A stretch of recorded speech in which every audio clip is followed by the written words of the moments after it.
Regardez ce que je viens de trouver, c'est un truc de fou, je suis trop content. Une de mes femelles géco-léopard, un de mes lézards vient de pondre. Et dans cette vidéo, je vais vous montrer comment je vais récupérer les œufs et qu'est-ce que je vais faire avec pour pouvoir avoir très bientôt des bébés. Ouais, des bébés. Et ça, c'est la maman, donc on va peut-être avoir des bébés comme elle. En plus, elle est magnifique, regardez-moi.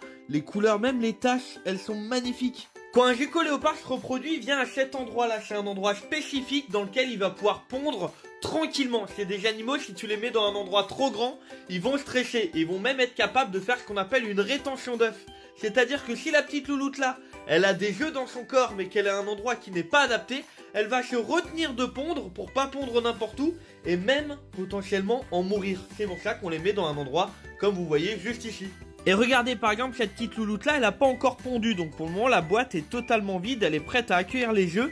Mais la petite louloute juste au-dessus, bah ça je vois qu'elle a pondu parce qu'en fait elle est allée dedans, elle a creusé à l'intérieur dans un endroit qui est un peu plus humide et elle a voulu boucher en fait le trou qu'elle a fait pour pondre et donc ça fait un énorme bordel. Maintenant qu'elle a pondu, on va devoir s'occuper des œufs, on va devoir les enlever de là-dedans parce qu'il n'y a pas la bonne humidité, pas la bonne température et donc les œufs ne vont pas pouvoir grandir. L'embryon qui est à l'intérieur ne va pas pouvoir se développer.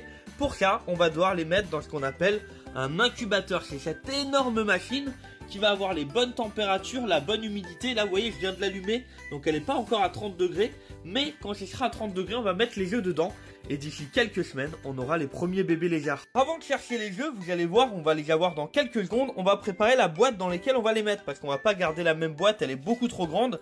Et surtout, on veut plus tous ces copeaux là qui servent strictement à rien pour l'incubation. Donc je vais prendre cette boîte qui est micro-perforée, vous voyez tout autour là il y a des petits trous. Je vais mettre ce qu'on appelle de la vermiculite, plutôt de la perlite. C'est un substrat spécifique pour incuber, qui est très utilisé même dans d'autres domaines.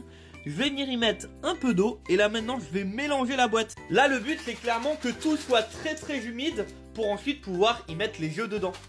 Maintenant on va chercher les œufs. Alors là d'abord je vais devoir creuser avant de les trouver. J'ai vu qu'elle avait pondu parce qu'en plus du bordel, par en dessous regardez on voit un œuf là. Donc là maintenant je vais m'amuser à le chercher. Il devrait se trouver quelque part juste ici. Là, voilà, là il y a l'œuf.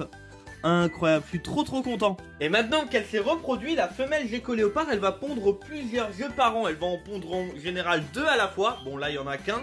Et elle va les pondre toutes les 4 semaines. Ouais, c'est comme ça. Je prends délicatement l'œuf sans le retourner et je le mets dans la boîte. Voilà, juste là. J'ai collé la date du jour ainsi que le nom de la maman et il n'y a plus qu'à patienter quelques semaines. Abonne-toi pour voir le bébé qui va naître.